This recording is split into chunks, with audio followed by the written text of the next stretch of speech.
د پاکستان کورما ایجنسۍ کې تازه برید شوی 15 سرتیري وژل شوي درنه مرګ ژوبله دوستانو په دې هیله چې روغ جوړ به یې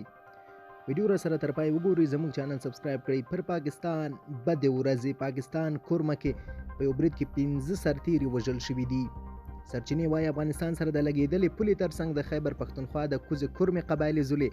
په قمر میله اف سی چک پوسټ وسلوال برید شوی دی چې د مرګ ژوبلې په اړه متضاد خبرونه مخې ته را روان دي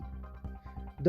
یکشنبې په ورځ ځای سرچینو وی ډیوي ته ویلي چې برید کې 15 د اف سی عسکر وژل شوي چې پیژندنې د نایک عجب نور سپاهي ضیاء الله سپاهي ناهید سپاهي سمیر او سپاهي ساجد په نومونو شوې ده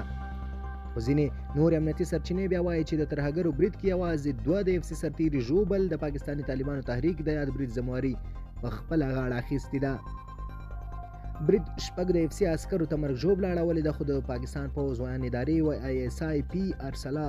سمدستي توګه د دې برید په اړه څه نه دي ویلي ځای سرچینو وی ډیوي ته تایید کړې ده چې تېره شپه د وسلوالو د افغانستان سره پر پوله جوړ قمر میله چیک پوسټ باندې برید کړی چې 15 د اف سی عسکر وژل شوي خو امنیتي سرچینې بیا وایي چې په برید کې یوازې 2 عسکر ژوبل دي